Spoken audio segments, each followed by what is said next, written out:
Welcome back to the DFS Sweatshop, where I am your host, the DFS Jerusalem, and you can follow me, of course, on Twitter at DFS Jerusalem. Today, we're going to be talking about a little bit what happened yesterday, what happened last night, places where we were right, places where we were wrong, things we hit on, things we missed on, all of the good stuff surrounding MLB and DFS as a whole. Okay. First thing we're gonna do is we're gonna take a look at the gang stack of the night post that I put out there. Okay. So this one got 81 votes. I like it to get around 100, but 81 people voted, and we had an overwhelming majority of people that liked the Arizona Diamondbacks. They turned out to kind of underwhelm for where they were. You had 20% was split between the Marlins and the New York Yankees. I loved the Marlins here. Then you had the Cleveland Indians coming in at 18%, who didn't have a really great one, but Lindor went off. So it looks like, once again, the teams that people are not checking for the most in these polls are looking pretty good. First things first, too. Before we get too deep into this, shout out to everybody out there in Houston, man. That's victims of the hurricane, man. I reached out to the homie Randall DFS, hit him up. He hadn't gotten back to me. Just letting him know, man. I hope you and your family are safe, because I know he's up there in that Texas area. Another shout out to the homie LT, man, Landon Taylor, man. I just text him. Hopefully I get a response back from those cats, man. Let me know if they are all right. Much love for them, man. They were a part of this thing with me for a very long time, man. So if you make contact with Rhino DFS, man, and tell him I hope he's all right, man, and I hope the family is all good, man. Good dude, beautiful family. I hope he's all right. All right. So let's go ahead and talk about some studs and duds. A little bit about what happened last night. I've got it pulled up here. Now, I'm gonna be real. I'm gonna be real. If you were in the line, Kaheem Jones says the pitchers are driving me crazy. Time to wrap the season up. yo, I'm telling you, if you were inside the line drive at 5, then you should automatically, you should automatically have looked forward to having almost 80 points in just about any lineup you made, because two things happened. The homie Samuel, I like to drum, challenged the group, and he was like, "Yo, why are you all stressing out over pitching? Look at DeGrom and look at the Washington Nationals order. Bro, he's playing against a double-A team. This is Jake DeGrom, man. He's going to go out and he's going to mow a bunch of them cats down. He's going to be the best pitcher tonight." And I hadn't thought to play DeGrom until Samuel, I like the drum, who starts our MLB thread every day in the group. When he brought that up, he made a post in the group. It piqued my interest. We looked at the numbers. We got to the line drive, and we all agreed plenty DeGrom was what we're going to have. And I was about 80% DeGrom. I had about 13 lineups, and I was 80% DeGrom. Had him everywhere. And then what I talked about was there were 3 guys that I felt like I had to get a lot of exposure to. One of them kind of dudded out on me. But nonetheless, I was all over Perella because he was so cheap. I was all over Stanton because he was Stanton, and I figured he was going to hit a jack. Didn't think he was going to hit 2, but I figured he was going to hit a jack. And then I was all over Jose Bautista. I loved him batting cleanup in that spot. He was priced under 4K. I thought it was an excellent spot for him. He was kind of my guaranteed jack. And Perella was my guaranteed jack from the other day, so I didn't want to miss that. So I got on him as well. But so if you rolled out DeGrom and those 3 cats, even though you didn't get much from Bautista, if you rolled out DeGrom and them 3 cats, you pretty much went straight. I don't think a lineup that cashed heavily didn't have a combination of DeGrom and also just went final. Colin McHugh wins that game. Didn't have DeGrom and Stanton. I mean, he went nuts. Stanton went nuts. I even pulled back my Greinke exposure because I was all over Greinke. I loved him in that spot. I even pulled back my Greinke exposure because of what was said in the shop about DeGrom. And that's why this group is so important, bro. That's why it's so important to me. That's why it's so special, because these cats share honestly with each other. Like he could have held that to himself, because really we weren't talking about playing him a lot. We really weren't. We weren't. But once he made that post, man, we were all over it. So shout out to the homie Sam like the drum. Good deal. Next, gang, man. We got to give it up. Tonight's the gang stack. And this is another thing, because where we do listen to people, sometimes we don't listen to people, and it comes back to bite us.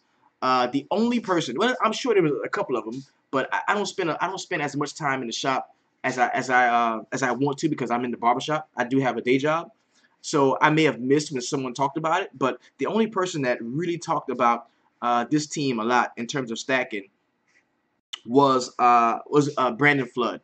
Brandon Flood was like, "Yo, I like Baltimore. I think they're gonna be nice. This is a stack y'all look at. They're not overly expensive. There's some good bats here you can get. You look at Mancini 4.5, Trumbo 3.7, Chris Davis 3.9, Scope 4.4, Machado. Yo, they went ham. They went completely ham. The Baltimore Orioles went gang tonight, turkey ham, and the exposure on them was so little, and you knew we didn't like Pomerantz. We talked in the line drive and in the show the night before. We talked about that. Scott Westfall, right? Yeah. These are people that they talked about. And where I did listen to them, I should have listened to them not only about DeGrom, but I should have listened to y'all about Baltimore too. And that's why it is so Corey Green says the pirate stack got him where he needed to be. Awesome. Awesome. And I love that, man. The fact that everybody's employing different stacks. Like at this point, we pretty much know what to expect on a nightly basis. And if enough of us, go with what we like, if enough of us go with what we like, we'll be in good spots. Okay? Now, I cashed pretty much most of my lineups. I was very good. Tonight was good. Just about double my buy-in. I had about $6 invested, I think. Yeah, $6 invested on no, I had a $5 bet and two $1 bets. I had $7 invested on my Bovada. Bet online. That all quaked out. Then nothing happened there. I had like a 15-game parlay and a couple of 5-game parlays. None of them were good, but it was a positive night for me. I'm good with that. Let's talk about some studs and duds in terms of the pitchers. Another cat was like, play Philly. Another, a dude was in the group like, well, Mo, why don't you play Philly? I kind of like them. I was like, I kind of like Philly. I like them. The numbers suggest that we should play some of them. I think I can pick and choose which Philly bat I like. I like Franco the most. Shit like that. I think Galvis is in play as well. No, man, we should have stacked them motherfuckers, man. We should have stacked them. Who raise your hand if you was telling me to stack Philly? One of y'all was saying that, stack Philly. I like Cincinnati, Miami. My favorite stacks were Cincinnati, Miami, the Yankees. I did have some Arizona. It was one more. But it was good. So let's take a look at some of the studs, man. In terms of pitching, Jake DeGrom led everybody, 35.65. Robert Stevenson, 28.15. That was kind of I didn't know nothing about that. I didn't think to play him. Miguel Gonzalez, I was all over him, baby. Told you. Miguel Gonzalez, 27.8. Good one. Colin McHugh, that game just went final. I think he scored 28 points. That game just went final. You got Jared Eichhoff was decent. Kendall Graveman was pretty good. Kenta Maeda was pretty good in that game. So nice. The duds, Jose Quintana. I told you, didn't like Quintana. Rick Porcello, no. Vargas, no. Chad Bettis was a no. Ty Block, of course. And so many people got talked on to Michael Wacha. So many people got talked on. I listened to a couple of the podcasts and the experts were like talking them up, man. They were talking, and something just told me there's no fucking way I'm gonna play any Walker, and I didn't have him anywhere. I'm glad I dodged that bullet. Travis Wood sucked, and those are the studs and the duds. Let's take a look at some of the best tweets. Floyd Mayweather Jr. says talking doesn't win fights. Duh. You just better beat Conor McGregor. That's what you gotta worry about. The first jack tonight was Kyle Schwarber, man. If you had that first jack, shout out to you. We also saw what else? There's a ton of great stuff happening. Right? So, but without further ado, let's go ahead, man. Let's jump into it. We're gonna go ahead and jump straight into it. We've got 15 games on the all-day slate, 5 games in the early at 105. You know I love them early games. That's why I did this. I would love to do like a midday live stream where we talk about some of the early games once the lineups come out. But unfortunately, Saturday, man, is probably my busiest day at the barbershop. It's going to be tough. If you want to step up and do one at about 11:30, 12 o'clock, once the lineup comes out, you have my blessing if you want to rock inside the shop and go off and do that. Of course, we got 4 games in the afternoon at 4:05. We've got 9 games at 7:05. That's going to serve as the main on DraftKings. And then you got 3 games at 8:10 and 2 games in the late, which is good because the late games are at 9 o'clock. So that means at 7:05, we should know every batting order on the evening because we don't have any 10 o'clock games. That is going to be good. That's going to be good. I'm looking forward to that. Okay. Because really, as a crew, we're at our best when we know all of the batting orders for all the games. We are at our best when we know everything that's going on. So let's go ahead,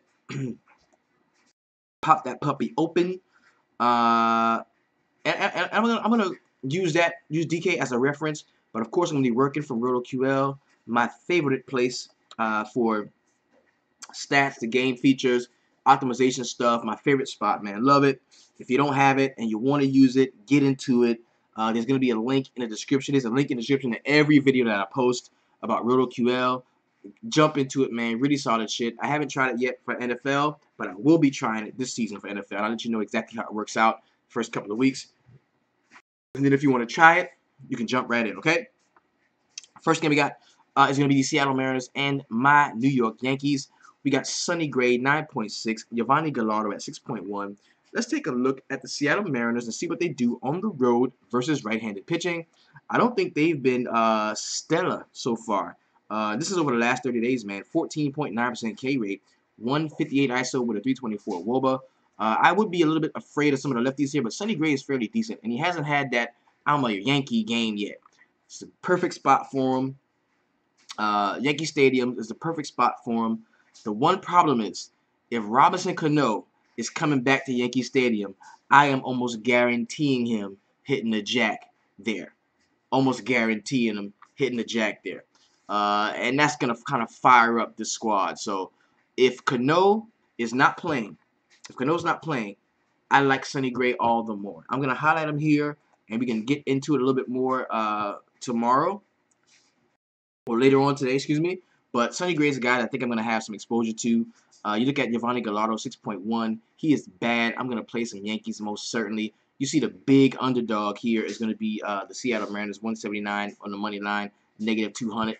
So definitely, I'm going to get some exposure to the homie Sonny Gray, especially if Robinson Cano is not in the order, in the lineup. Next game we got is the Minnesota Twins and the Toronto Blue Jays.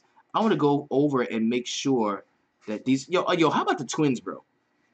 I got Marco Estrada and Dylan G. Yo, how about the Twins? Because the other day when the Twins looked like they were in a good spot against a better pitcher, they didn't do shit. Well, tonight they were up against a kind of a subpar pitcher. I mean, Hap isn't like no diamond throwing, gem throwing, great motherfucker, and they hit him. I mean, he was no, he's better than the guy that they didn't hit well against the other guy, but against Hap, who was fairly decent, they lit him up. They lit him all the way up. Dylan G 6.3, Marco Estrada 6.9. I'm going back to the Toronto Blue Jays. Well, we are still in the Rogers Center, very solid place for hitting. Estrada at 6.9 is kind of interesting. Let's take a look at what the Minnesota Twins do on the road versus right-handed pitching. They've actually not that bad. 19% K rate, 172 ISO, 320 WOBA. Don't know if I'm going to have to attack them. Don't know if I have to attack them with Marco Estrada, but Estrada's been pretty decent, man. At 6.9, that's a very solid price point. At 11.3, negative 4 against Tampa, they blew up. 26 against my Yankees, 19 against Houston, 20 against the Chicago White Sox. So he's had some pretty decent starts lately, and I think I can go to him against Minnesota here. I think I can. Next game we got is going to be the Baltimore Orioles and the Boston Red Sox. Gausman, 7.2. Eduardo Rodriguez, 8.7. Rodriguez can get hit up, bro. I don't like Rodriguez. 13.1, 10.6, 25.1, 15.9. I don't like Rodriguez. I think he can get hit up. And I'm going to have some exposure to some of the Boston bats, which are going to make me want a little bit of Kevin Gausman here. He certainly has had some decent starts. I think his last one wasn't that awesome. Yes, negative 1 against the Angels, but 23 against Seattle, 10 against LA Angels, 27, 33, 28, 27. Maybe he can get back to those winning ways. I'm looking at the Boston Red Sox at the crib versus right-handed pitching. And they had looked pretty good over the last 30 days. 17.4% K rate, 231 ISO with a 390 WOBA. Woo! A lot of that's going to be because of Rafael Devers and a couple of those other cats. And maybe, yo, he can't shake the race. Yo, Gaussman might. Let me get off of Gaussman though. Did you see that? Yeah, it looks like a game stat. Did you see that? Tom Riley hit it on the head. He said game stat. Look at this. So you got against lefties on the road. We can look at Baltimore here. They are #1 right now, but it's only 93 plate appearances. But look, 14% K rate, 452 WOBA for them. That's huge. Check out the ISO.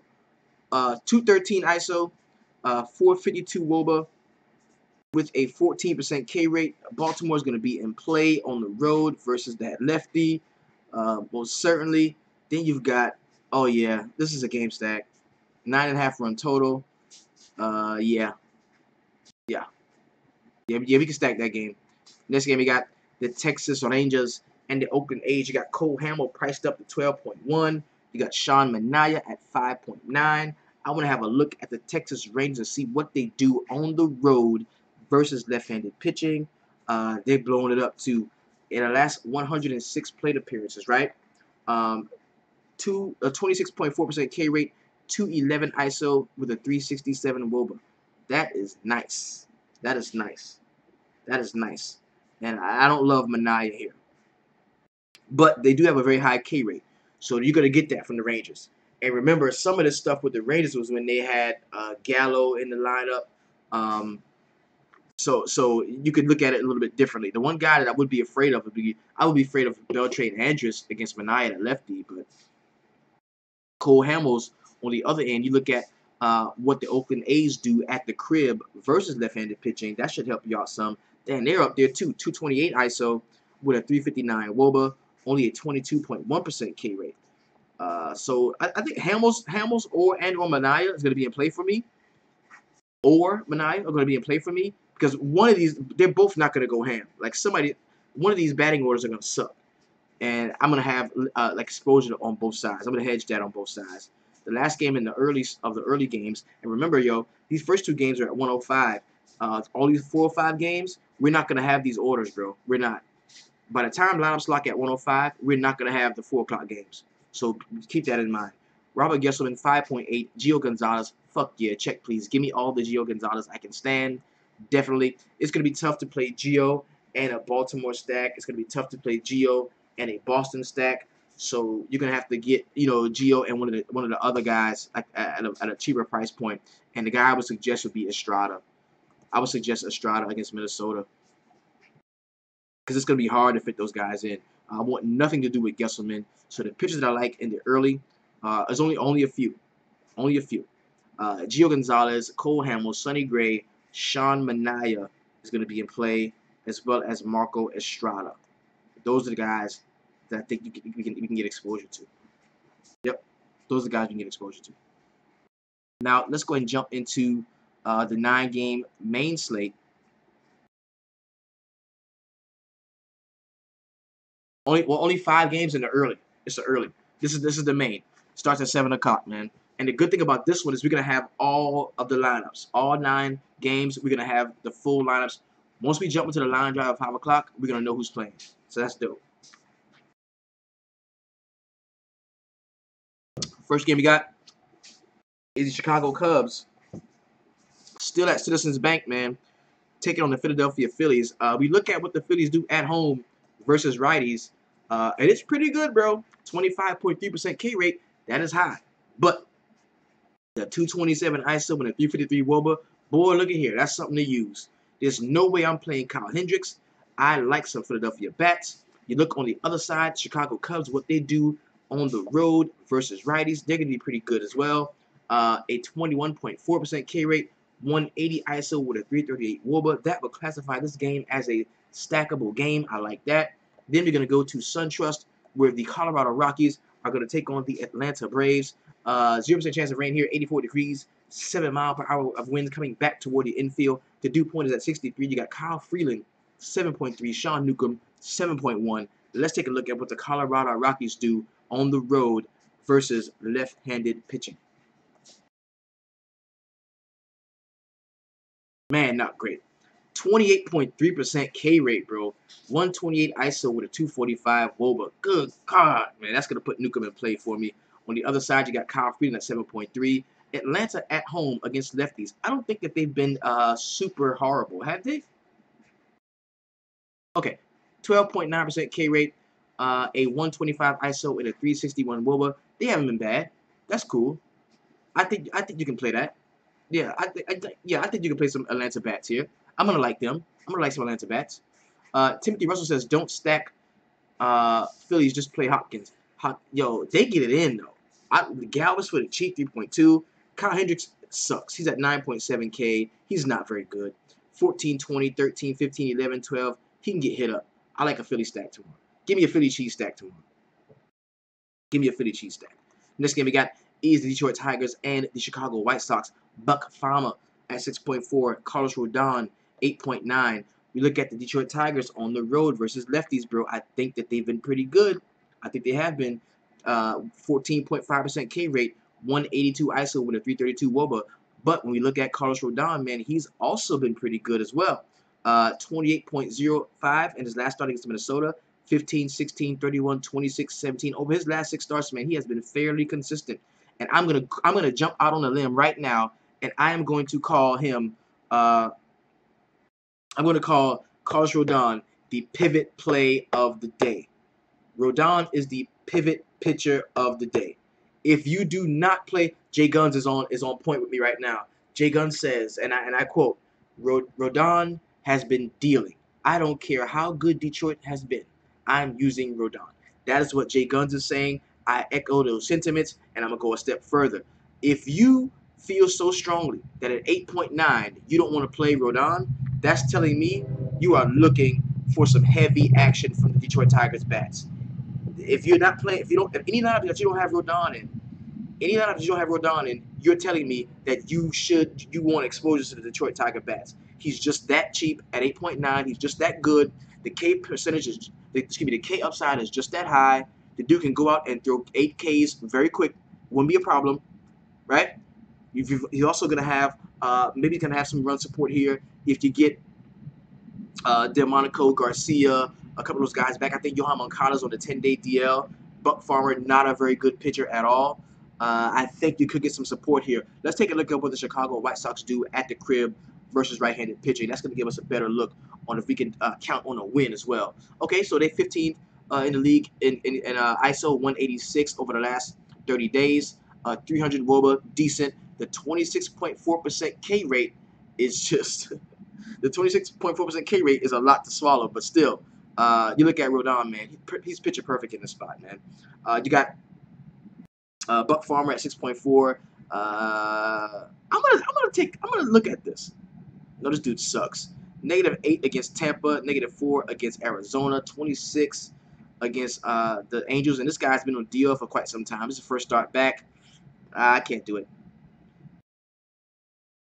Yeah, I can't do it. But Rodon definitely in play for us. Definitely in play. Next game we got is the San Diego Padres and the Miami Marlins. Denelson Lamet at 9.4. Odorasmir Despagne at 5.7. I do not want him at all. I am going to go back to the well, grab some of these Padres bats here. We look at what the Miami Marlins do at the crib versus righties. They've not been stellar. They're better against lefties at home. 19% K rate, 180 ISO, 353 WOBA, still usable. If you wanted to play some of them, I know you can. You look at Giancarlo Stanton at 5.7. The dude is still playable. Even though he's that price, he is still playable. Just play it. Just play. Yo, Kaheem Jones said, just play Stanton and keep it moving, bro. Just play him and keep it moving. And if you don't play him, it can't hurt you because everybody's going to play him. Anyway, next game we got is the Kansas City Royals and the Cleveland Indians. Good old trusted Mike Clevenger, 6.7. Let's take a look at what the Kansas City Royals do on the road versus righties. I don't think they've been awesome, bro. Yeah, man, they're down here.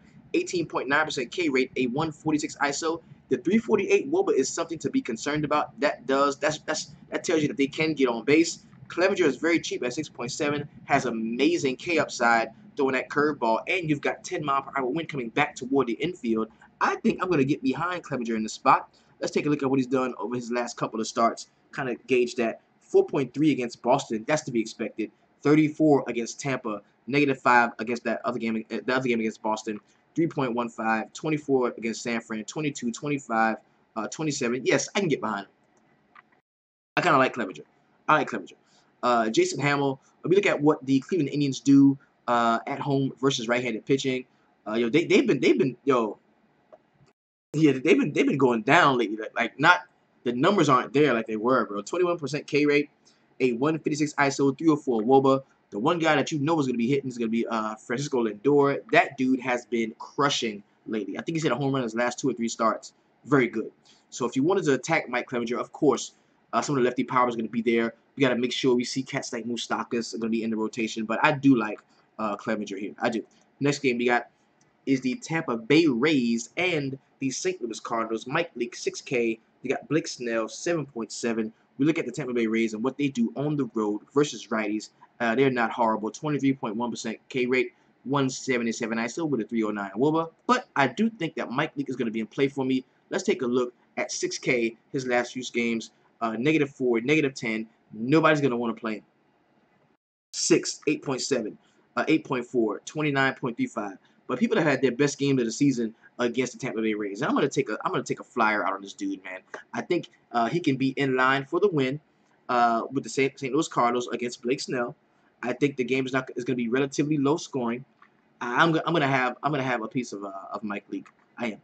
Blake Snell is easily beat a Shelley. 7.7 is the price on him. 33 in his last start against Seattle. 12, 16, 8.2, 9.2, 13.5. So he's been fairly consistent against the St. Louis Cardinals and what they do at home versus left-handed pitching. Let's take a look. I believe they're one of the best. Well, 22% K rate, 202 ISO, 317 WOBA. I'm not fucking with Blake Snell, and I do like Mike Leake because I think he's going to be in line for the win. I think the Cardinals bats are going to jump all over Blake Snell. It's going to be a pretty decent scoring output, I think. And I love the fact that this is a park that favors pitching in Busch Stadium. I like that. So Mike Leake is going to be in play for me. Next game we got is the San Francisco Giants and the Arizona Diamondbacks. Madison Bumgarner, 12.2. Taijuan Walker, 8.3. Yo, I don't love Bumgarner at 12.2 because I know that the Diamondbacks they can hit lefties well at home. Let's take a look at what the Diamondbacks what they do at home against lefties. 23.8% K rate, a 205 ISO, 331 WOBA. That's going to take Bumgarner kind of off the table for me. Taijuan Walker at 8.3. We look at what the San Francisco Giants do on the road against righties. Even though I don't really care, I don't want to play Taijuan Walker anyway. 21.6% K rate, 129 ISO with a 289 WOBA. That park is just too friendly to hitters for me to play Taijuan Walker here. I don't have to play a pitcher in this spot. I just don't. I'm going to have a limited exposure to some of the Arizona backs. Very limited. Next game we got is the Houston Astros and the Los Angeles Angels of Anaheim.